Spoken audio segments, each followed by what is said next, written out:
시간 함께 하나님 말씀 함께 보겠습니다. 오늘 하나님 말씀은 창세기 18장 9절에서 15절 말씀입니다. 창세기 18장 9절에서 15절까지 말씀을 한 절씩 교독하겠습니다.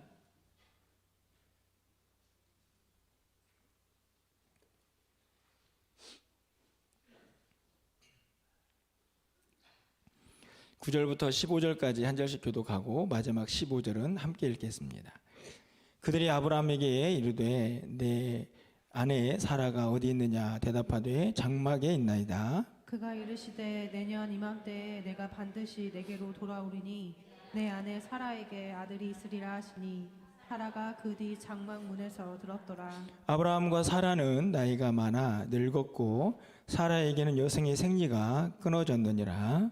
사라가 속으로 웃고 이르되 내가 노쇠하였고 내 주인도 늙었으니 내게 무슨 즐거움이 있으리요. 여호와께서 아브라함에게 이르시되 사라가 왜 웃으며 이르기를 내가 늙었거늘 어떻게 아들을 낳으리요 하느냐.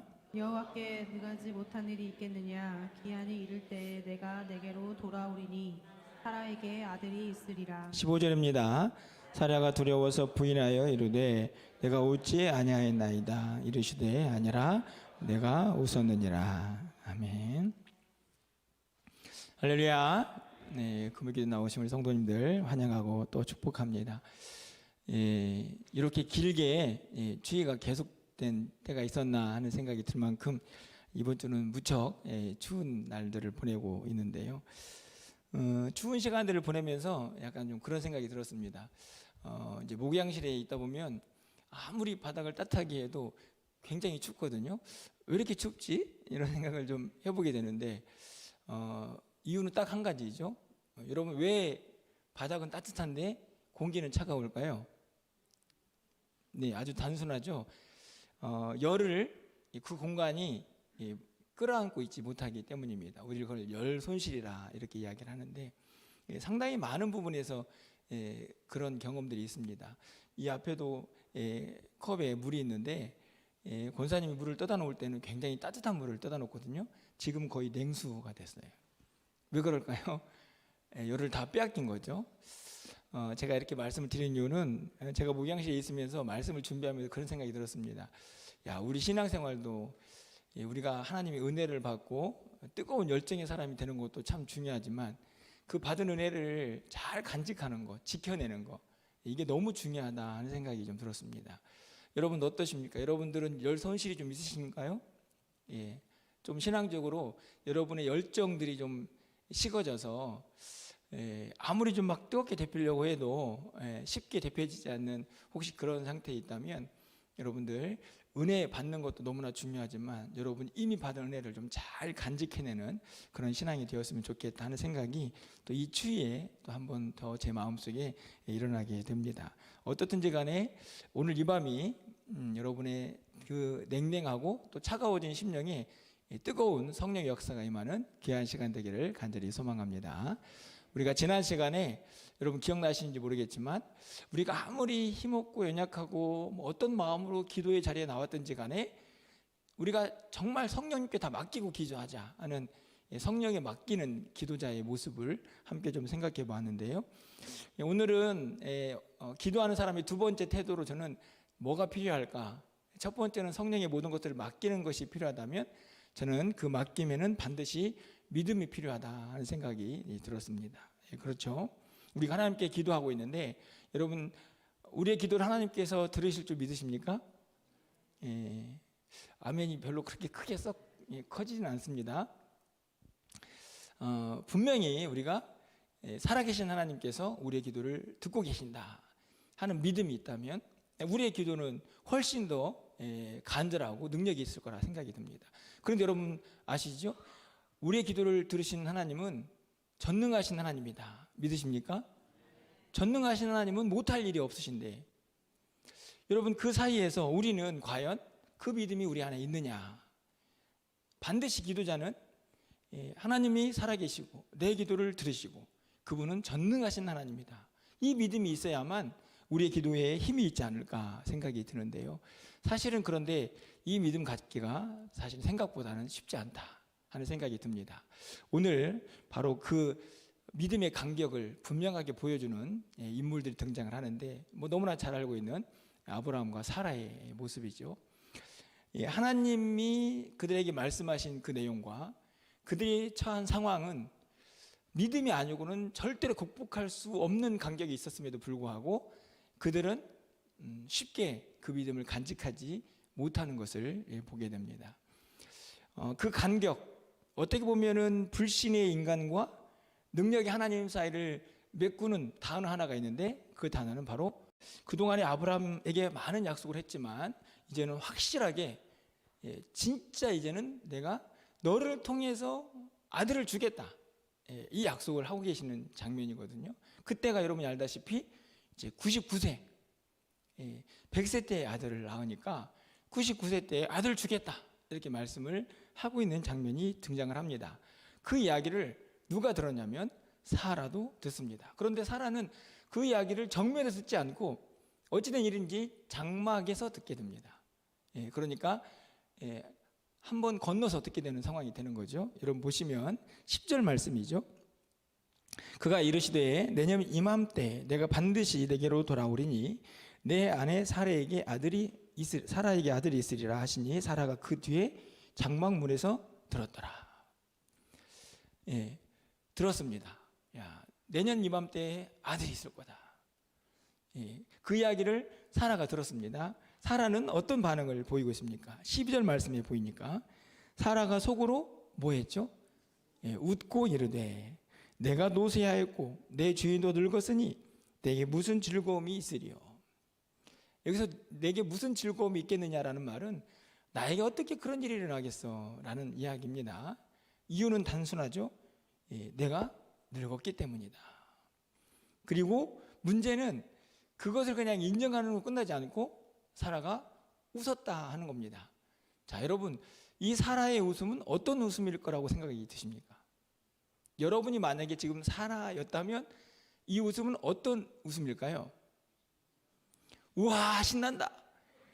야, 내가 지금 모든 생리적인 이 상황이나 환경을 보면 절대 아이를 낳을 수 없는 상황인데 하나님께서 나에게 아들을 주시는구나. 아이고 행복해. 그래가지고 막 활짝 웃는 웃음이 아니죠. 뒤에 있는 말씀들을 보고 그의 상황을 보면 이 웃음은 어떤 웃음입니까? 어이없는 웃음입니다. 야, 하나님 너무하시네. 내 상황 뻔히 아시면서 무슨 아들을 주시겠다고 이렇게 웃고 있는 웃음이죠. 어떻게 보면 사실은 아니 어떻게 이런 웃음을 지을 수 있을까? 하나님의 말씀 앞에서 이런 생각이 드는데 저는 순간적으로 그런 생각이 좀 들었습니다. 장막 뒤에 있었기 때문이죠. 만약에 하나님 앞에서 이 말을 듣고 웃었다면 얼마나 심각합니까? 장막 뒤에서 웃었습니다. 근데 안타깝게도 하나님은 다 알고 계시죠. 장막 앞에서 웃든 장막 뒤에서 웃든 아니면 저기 골목에 가가지고 막 뒷방에서 웃든 상관없습니다. 하나님은 다 아십니다. 어떻든지 간에 이 웃음은 매우 충격적입니다. 여러분 15절 가서 보시면요. 사라가 두려워서 부인하여 이르되, 이게 사라가 두려워서 부인했다는 말은 내가 웃는 웃음이 진짜 행복한 웃음은 아니었다는 걸 반증하죠. 내가 웃지 않았다. 그런데 내가 웃었다. 하나님은 확인합니다. 너 웃은 거 맞아. 그리고 그렇다면 웃는 게 맞은 거죠. 그러면 그 웃음은 행복한 웃음이 아니고 아까 얘기했던 것처럼 어이없는 웃음이었다 하는 것을 하나님께서 이미 알고 계신다 하는 것을 알 수 있습니다. 그렇다면 사라는 아내니까 그렇다 치지만 그 이야기를 들은 아브라함은 어떤 반응을 보였을까요? 여러분들 아브라함이 어떤 반응을 보였는지는 창세기 17장 17절 말씀을 가서 보면 이렇게 기록이 되어 있습니다. 아브라함이 엎드려 웃으며 마음속으로 이르되 100세 된 사람이 어찌 자식을 낳을까? 사라는 90세니 어찌 출산할까? 여기에서도 이 웃음은 어떤 웃음이겠습니까? 똑같은 사라의 웃음이죠. 어처구니 없는 웃음입니다. 그런데 여기서 아브라함은 어떻게 웃고 있냐면 엎드려 웃고 있습니다. 아까는 사라는 장막 뒤에, 아브라함은 엎드려 웃습니다. 왜 그럴까요? 하나님 앞에서 대놓고 웃을 수는 없는 거죠. 상당히 심각한 문제인데, 그렇기 때문에 사람은 자기의 웃음을 가리고 있지만 그 웃음 뒤에는 불신이라는 아주 명백한 신앙의 고백이 담겨져 있는 것을 우리는 확인해야 합니다. 매우 무서운 태도죠. 하나님께서 말씀하셨습니다. 그 하나님이 어떤 하나님이십니까? 능력의 하나님이신데 그 하나님께서 내가 너희들이 약속한 대로 너희들을 통해서, 하갈과 아브라함을 통해서 이미 이스마엘 있지 않았습니까? 그 아들 말고 진짜 너희들을 통해서 적자, 정통으로 진짜 하나님이 택한 아들을 주겠다라고 말씀을 하고 있는데, 둘 모두가 다 어처구니 없는 웃음을, 한 사람은 엎드려서 한 사람은 장막 뒤에서 웃고 있다는 것이죠.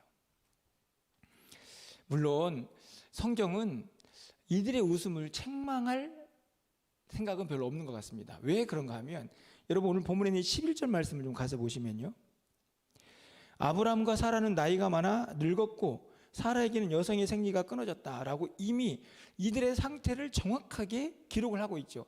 그리고 나서 12절에서 사라가 속으로 웃습니다. 그렇죠?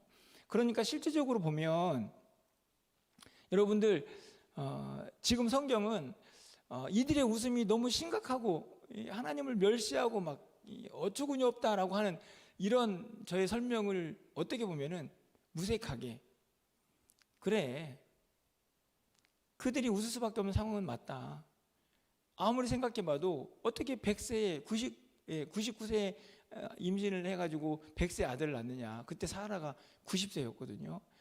어떻게 그 나이에 아이를 낳을 수가 있느냐. 여러분이 알다시피 창세기 11장 30절에 이미 사라가, 아브라함이 부름을 받을 때 사라의 상태는 불임 상태였습니다. 여러분 말씀을 보면 사라는 임신하지 못함으로 자식이 없었더라. 이 11장이거든요. 그러니까 오늘 17장 18장에서 뭐 새로운 사실도 아닙니다. 실제적으로 신체적인 나이가 아이를 낳을 수 없는 상태가 되었다라는 것만이 아니고 이미 아이를 낳을 수 있는 나이 때도 이미 사라는 아이를 낳지 못하고 있었어요. 그러니 그 긴 시간 동안 여러분 어떤 마음이 들었겠습니까? 나는 아이를 낳을 수 없어. 그런데 이제 생리적으로도 모든 여성의 신체 작용이 끝이 났으니 더 이상 인간적인 어떤 배경과 환경으로는 불가능이죠. 그런데 문제는 이 말씀을 하시는 하나님이 누구시냐 하는 것입니다. 사실은 여기에 굉장히 중요한 우리의 기도의 태도가 달려져 있죠. 여러분 13절 말씀을 가서 보면요, 여호와께서 아브라함에게 이르시되 사라가 왜 웃으며 이르기를 내가 늙었거늘 어떻게 아들을 낳으리오 하느냐. 이 말은 왜 불신하느냐 그 말이죠. 그래, 네가 나이가 많고 인간적인 여러 가지 삶의 모습들, 환경은 불가능하다고 생각이 드는 게 맞는데 왜 웃으면서 그런 얘기를 하느냐라고 하나님께서 하셨다는 말씀은 나는 전능하신 하나님인데 라는 사실을 여러분 이미 이 말씀을 하기 이전에 잠깐 앞에 가보면 창세기 17장 1절에서 하나님은 자신을 이렇게 소개하고 있습니다. 후반절 말씀이죠. 아브라함이 99세 때에 여호와께서 아브라함에게 나타나서 그에게 이르시되 나는 전능한 하나님이시라. 너는 내 앞에서 행하여 완전하라. 이 새벽에도 살펴본 말씀이지만 여러분 보십시오. 분명하게 말씀하죠. 나는 전능한 하나님이라. 그렇게 말씀을 하고 지금 17장 18장에서 아브라함에게, 사라에게 아들을 약속하고 계시는 것이죠. 저는 이 하나님께서 자신을 전능하신 하나님이라고 소개하는 이유는 분명하다고 생각이 듭니다. 너의 환경은 불가능한 거 맞아. 너의 마음속에 그 말에 대해서 웃을 수도 있어. 하지만 나는 전능한 하나님이야 라고 말씀을 하고 계시는 것이죠. 여러분 오늘 18장 14절 말씀을 가서 보십시오. 여호와께 능하지 못한 일이 있겠느냐. 이 말은 나는 전능하신 하나님이다 라고 말씀을 다시 확인하는 것입니다. 사람의 생각, 환경 모두가 다 불가능하다고 생각할 수 있지만 그 불가능을 가능케 하는 사람이 그 존재가 나다 하는 사실을 하나님은 분명하게 말씀을 하고 있는 것이죠. 그러면서 하나님께서는 마치 이들의 이 어처구니 없는 웃음을 이미 알고 계시듯 하나님은 창세기 17장 19절에서 그 아들의 이름을 이렇게 주어줍니다. 여러분이 잘 알고 있는 것처럼 이름이 뭐죠? 이삭입니다. 내가 아들을 낳으리니 너는 그 이름을 이삭이라 하라. 이 이삭은 뜻이 뭡니까? 웃음이라는 뜻입니다. 웃음. 굉장히 복합적이지 않습니까? 하나님께서는 그들이 웃기 이전부터 이삭이라는 이름으로 진짜 그들에게 웃음을 주기를 원하셨습니다. 그렇죠? 절망, 좌절, 불가능 이것들로 계속 굳어져 버린 그들의 심령 안에 아들을 주면서 진짜 행복한 웃음을 웃게 해주시겠다라고 말씀하시며 그 이름을 이삭이라고 하셨는데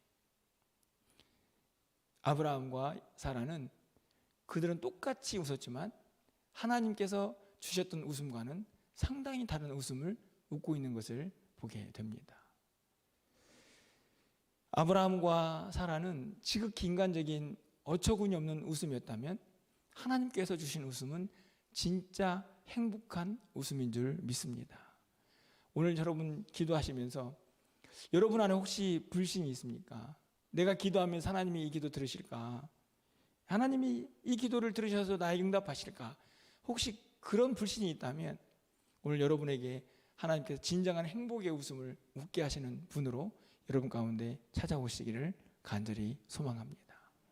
여러분, 우리 하나님은 전능하신 하나님이십니다. 여러분, 그렇다고 해서 여러분 항상 기억하죠? 내 뜻대로 모든 것이 된 것이 전능하신 하나님의 능력이냐? 그렇지 않습니다. 여기서 말하는 전능은 하나님의 고유한 성품이십니다. 모든 것을 가능케 하시죠. 그렇다고 해서 내 기도가 반드시 응답되어야만 전능하신 하나님이냐? 그렇지 않습니다. 그렇죠? 그것이 하나님의 뜻이 아니라면 응답되지 않을 수도 있는 것이죠. 우리는 그 응답되지 않은 것에 자꾸만 집중해가지고 하나님은 내 기도 안 들으셔. 하나님 살아계시나? 하나님은 전능하신 하나님 맞나? 그렇게 의심하지만 하나님은 살아계시고 하나님은 전능하신 하나님이십니다. 그런데 왜 우리의 뜻대로 기도의 응답이 되지 않습니까? 당연히 하나님의 뜻이 아닐 수도 있고 하나님의 때가 아닐 수도 있는 거죠. 다만 우리는 기도할 때에 반드시 이 세 가지는 기억하셔야 합니다. 하나님은 살아계시고 하나님은 내 기도를 듣고 계시고 그 하나님은 전능하신 하나님이다. 할렐루야. 여러분, 그 믿음 가지고 내 지금 문제가 해결되지 않는다고 해서 하나님께서 능력이 없으신가? 하나님께서 내 기도 듣지 않으신가? 하나님이 살아계시나? 라고 의심하면 안 된다는 말씀입니다. 하나님은 살아계셔서 우리의 기도를 들으시고 그 하나님은 못할 일이 없는 전능하신 하나님인 줄 믿습니다. 그 하나님을 붙잡고 기도하시길 바랍니다. 하나님께서 반드시 우리에게 진정한 웃음을 웃게 하시는 응답으로 함께 하실 줄 믿습니다. 그것이 내 뜻대로 되지 않을지라도 가장 선하고 가장 완벽한 길로 우리를 인도하시는 하나님인 줄 믿습니다. 그 하나님 붙잡고 이 밤 함께 기도할 수 있는 저와 여러분 되시기를 간절히 소망합니다.